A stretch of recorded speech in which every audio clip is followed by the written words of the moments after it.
الحمد لله الحمد لله له ما في السماوات وما في الأرض وما بينهما وما تحت الثرى.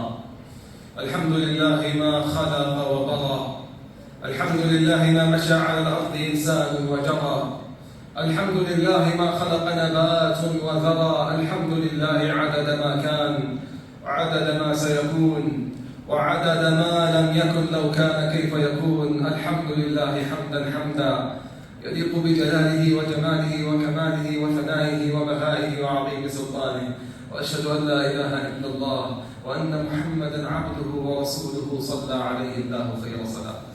يا أيها الذين آمنوا اتقوا الله وقولوا قولا سديدا يصلح لكم أعمالكم ويغفر لكم ذنوبكم ومن يطع الله ورسوله فقد فاز فوزا عظيما. من مس الحصى فقد لغى ومن لغى فلا جمعة له. Whoever was distracted with something as tiny as a stone, he has interrupted. And whoever interrupts the reward of Jummah is not for him. ثم أما بعد. As we're living in the month of Muharram and continuing to grasp some lessons of the story of Musa alayhi salam, went over the lessons that Musa alayhi salam had when he first met Allah subhanahu wa ta'ala and had the journey with Banu Israel. But it's time today to spend some time with his people, with Banu Israel. As those people, once upon a time, they were the best people walking on earth. They were the Muslims of the time and the chosen ummah that Allah subhanahu wa ta'ala has set for this earth. وَفَضَّلْنَاكُمْ عَلَى الْعَالَمِينَ. Yet, they have lost this privilege that Allah subhanahu wa ta'ala has given them due to the series of sins and shortcomings that they kept showing to Allah subhanahu wa ta'ala. And the first lesson that came and was showed right when Musa alayhi salam came and confronted them, that Fir'aun and his people was people who are not able to drop their cane. Simple as that. And we have touched the basics of last Friday Khutbah, how and why Allah subhanahu wa ta'ala has given the first order to Musa to drop his cane, because you're going and facing a group of people who cannot drop their cane. A group of people who are fully, solely, internally, externally attached to dunya. Fir'aun, the minute Musa alayhi salam came to him, immediately he couldn't believe whatever is coming out of Musa's mouth. And he said, until Musa alayhi salam said, أَوَلَوْ جِئْتُكَ بِشَيْءٍ مُبِينٍ. Would you believe if I brought you something tangible? Something, materials that you can touch and see? That, and only that, Fir'aun said, فَأْتِ بِهِ إِن كُنْتَ مِنَ الصَّادِقِينَ. Now we can talk and speak. When Musa alayhi salam says, I am the messenger of Allah and I am being sent by the God of the people before you and the people after you, that's a language that Fir'aun doesn't understand. Fir'aun understands the language of money, the language of power, the language of authority, the language of magic. And Allah subhanahu wa ta'ala had to give Musa this language for Fir'aun to understand. And when Musa alayhi salam told him, I am the Lord of you and the Lord of other nations, immediately the mentality of what aboutism come to Fir'aun, and he says, فَمَا بَالُ الْقُرُونِ الْأُولَىٰ. Whenever you interact with someone delivering the truth, you tell him, Ya akhi, hold these good manners. Don't do this wrong stuff, don't do this right stuff. Immediately he says, what about yourself? Go and fix yourself and come and then talk to me. This whataboutism is nothing far away of Fir'aun's mindsets. And the moment Fir'aun brought these evidences to Fir'aun, yet he couldn't take it, and he started throwing accusations. إِنَّ رَسُولَكُمُ الَّذِي أُرْسِلَ إِلَيْكُمْ لَمَجْنُونَ. He's crazy. And Musa alayhi salam is still speaking the language that Fir'aun doesn't understand. He said, رَبُّ الْمَشْرِقِ وَالْمَغْرِبِ وَمَا بَيْنَهُمَا إِن كُنْتُم مُوقِنِينَ. Again, this is the attachment that Fir'aun had to dunya is absolutely a second to none. So he started switching. There's no way for us to speak and debate except that I throw you in jail. That attachment was very indulged in the people of Banu Israel, that Fir'aun turned their attention. Musa bringing evidence, tangible evidence, ya akhi. It's not any magic, it's something out of the concept, out of the mentality. Yet, look at the strategy of Fir'aun and what he did to persuade and deceive his people, and started bringing their attention to this worldly life and this beautification of dunya. And he said, أَلَيْسَ لِي مُلْكُ مِصْرَ وَهَذِهِ الْأَنْهَارُ تَجْرِي مِنْ تَحْتِي أَفَلَا تُبْصِرُونَ. Yo, people of Banu Israel, don't you see these rivers and palaces that is running underneath me? Don't you see it? How come you follow this poor man who cannot even clear out and speak out for himself, and you leave me, the man of money, authority and power? And they believed him. There was so much drowned in dunya that it was that easy to Fir'aun to convince them that he is the right and Musa is the falsehood. And Allah subhanahu wa ta'ala has said, فَاسْتَخَفَّ قَوْمَهُ فَأَطَاعُوهُ. He has fooled the people, and they obeyed him. That attachment to the worldly life was the most dangerous and filthy and corrupting that Banu Israel is seeking out.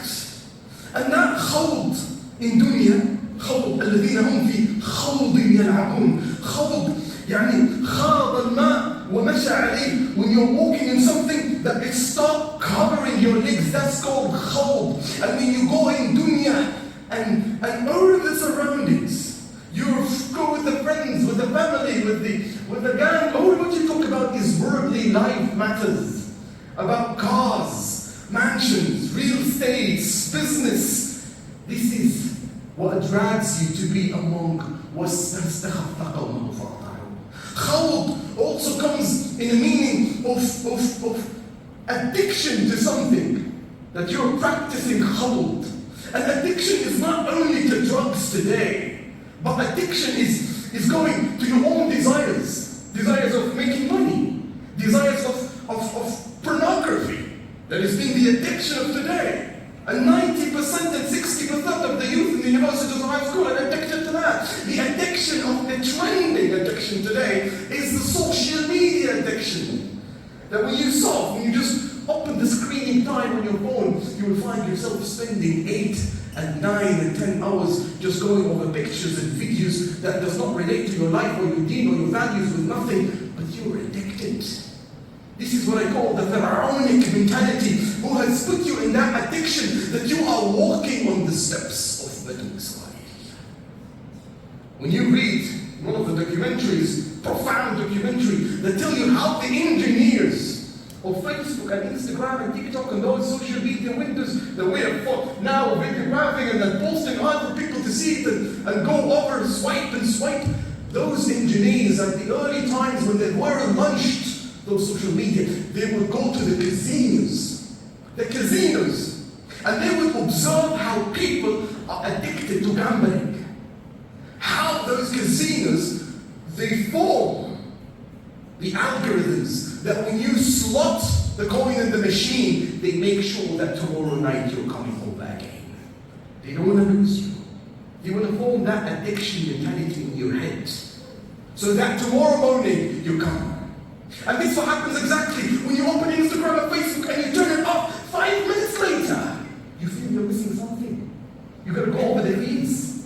You've got to go over the reels. There's a lot of things you're missing in the last 5 minutes. And they would inject the algorithm in a way that would bring nothing in your mind except filthiness. And that was admitted by the creators of TikTok, of what they put in the algorithm of US and Canada, which is different than what they have in China. SubhanAllah.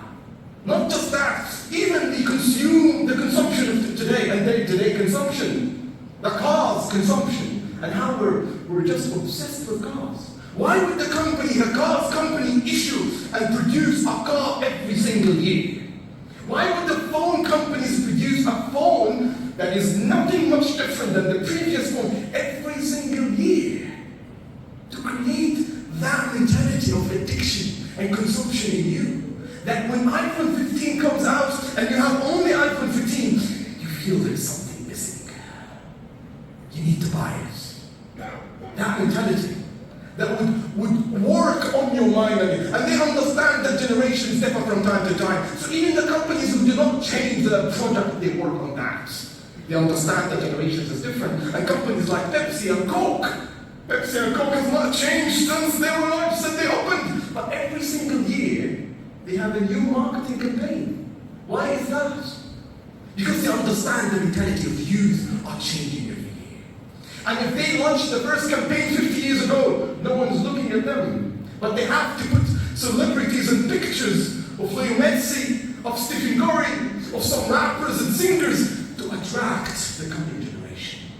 That's the simple stuff of the drinks and food. Now you can drag the whole list of those people who got the pharaonic mindset to drag people into filthiness. And Prophet Muhammad said that's not just in Banu Israel, it will come at the later time. Prophet Muhammad said, لا تقوم الساعة حتى يرفع الله الشريعة على الأرض. The day of judgment will not come until Allah subhanahu wa ta'ala lifts off the sharia. ولا يبقى على الأرض إلا عجاجة لا يعرفون معروفا ولا ينكرون منكرا. And the only people who will be left on earth are faithless people attached to dunya, who they do not recognize the good and they do not distinguish the wrong. And Jibreel had said that to Prophet Muhammad sallallahu alayhi wa sallam previously when he told him, Ya Muhammad, يأتي أقوام من أمتك يبيعون دينهم كله بعرض من الدنيا قليل. Oh Muhammad, there will a group among your ummah, not just in Banu Israel, will come and sell their whole deen with a cheaper price of dunya. And with that, you would be following whatever path those social media windows and those agendas and politics will drag you to. And you would fall in the second characteristic of Banu Israel, the blind following. When the Samiri created a calf for them and said, هَذَا إِلَهُكُمْ وَإِلَهُ مُوسَى, they started worshipping the calf. And Allah is wondering, أَفَلَا يَرَوْنَ أَنَّا يَرْجِعُ إِلَيْهِمْ قَوْلًا وَلَا يَمْلِكُ لَهُمْ ضَرًّا وَلَا نَفْعًا. Couldn't they turn on their mind for a second and see that this God does not respond to them, does not bring them harm or benefits? And Prophet Muhammad said, لَا تَكُونُوا إِمَّعًا. Don't be إِمَّعًا. إِنْ أَحْسَنَ النَّاسُ أَحْسَنْتُمْ وَإِنْ أَسَاءُوا أَسَأْتُمْ. And look at the youth of today.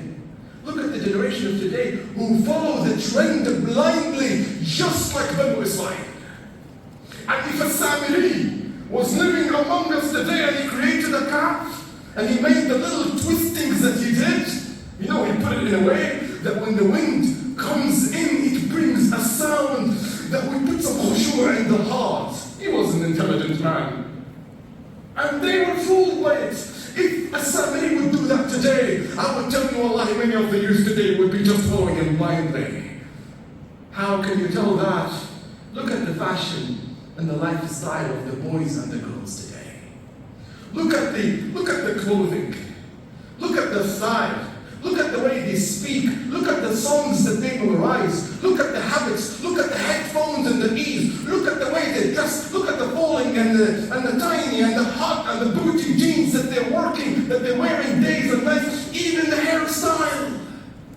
Ya Ikhwan, wallahi, I received a bunch of many questions in the last 4 to 3 months. Sheikh, what's the ruling? Is it sunnah to have braids? And it's coming from a bunch of youth. And I was delighted that, mashallah, the youth want to follow the sunnah of Prophet Muhammad sallallahu alayhi wa sallam. Is it sunnah to have the braids? Ya Sheikh, I said Prophet Muhammad sallallahu alayhi wa sallam had braids. Abu Hurairah said, دخل رسول الله مكة وله 4 عذائر. He had braids in his head. But that's a sunnah that you're not rewarded for. But he said, yeah, it's fine to do it. Well, yes, it's fine because Prophet Muhammad ﷺ did it. And then I find out that this is nothing but a trend. A bunch of rappers and basketball players are doing it. And then when you just imitate them, إِنَّا إِنْ أَحْسَنَ النَّاسُ أَحْسَنْتُمْ وَإِنْ أَسَاءُوا أَسَأْتُمْ. And he predicted that Prophet Muhammad ﷺ said that you will follow. لَتَتْبَعُنَّ سَنَنَ مَنْ كَانَ قَبْلَكُمْ الْحَذْوَةَ بِالْحَذْوَةِ. They wear a necklace, you're wearing it. They put bracelet, you're wearing it. They put some golden rings, you're wearing it. They put braids, you're doing it. Why? You got no reasons. Except that someone famous is doing it. And it's the trend of today. Wallahi, وَلَوْ دَخَلُوا جُحْرَ ضَبٍّ لَدَخَلْتُمُوهُ. If they enter the lizard, you will just follow them. Banu Israel. It's very similar to the Ummah of today. It's as if Allah subhanahu wa ta'ala indirectly pointing fingers to us. The last but not least, the Banu Israel had a serious and severe lack of gratitude to Allah subhanahu wa ta'ala. إِذَا جَاءَتْهُمُ الْحَسَنَةُ قَالُوا لَنَا هَذِهِ وَإِن تُصِبْهُمْ سَيِّئَةٌ يَطَّيَّرُوا بِمُوسَى وَمَن مَعَهُ. When the good destiny and the good blessings come to them, they say, we deserve it, we earn it. It's not that Allah gave it to us, or rather, we work for that. And when Allah shows them with adversity, they start blaming Musa and the people with Musa alayhi salam. This is in psychology called projection. This is called blame shifting. And many Muslims today have that mindset in their heads. When they are addressed into calamities and difficulties and hardships, they start blaming their own parents who did not build and plan a good future for me. Their own wives, their own spouse, their own community, the imam who was not taking care of my children, the Islamic schools. They start pointing fingers everywhere just to protect their ego, to protect their own feeling of satisfaction. Now all of these, you might underestimate it and say, it's not affiliated mainly to me. But those individuals of Banu Israel, as they were individuals like you and I, collectively, they were a wicked and reckless ummah that they could not find the ultimate victory. And when Musa alayhi salam called them in to conquer Jerusalem, out of these characteristics, the response was, اذهب أنت وربك فقاتلا إنها هنا قاعدون. Individuals who are blindly following the trend of today. Individuals who are attached to dunya. Individuals who have a lack of gratitude and yaqeen toward Allah subhanahu wa ta'ala. Wallahi, they would never bring the success and victory to this ummah. And if Musa alayhi salam would stand here, right here at the Southwest Masjid, and call on us, let's go, all of us, to conquer Jerusalem, which is not an easy decision to make. Many of us would say, I can't leave, ya akhi. Also, I got a family to raise. I'm so sorry. I wish I can join you and chip in with you. But I got some kids to spend on. I got some business to take her on. It's the summer season. Maybe if you came in January, I would hop up with you, but not today, Musa. اذهب أنت وربك فقاتلا إنها هنا قاعدون. That is not a far mentality away from us. We ask Allah subhanahu wa ta'ala to protect us and attach us to Himself and no one but Himself, because you cannot have both of dunya and akhirah in your heart. ما جعل الله لرجل من قلبين في جوفه. It's either this or that. قد قلت ما قلت فما كان من خطأ فمني ومن الشيطان وما كان من صواب فمن الله وحده. استغفر الله واستغفروه وتوبوا إليه إنه غفور رحيم.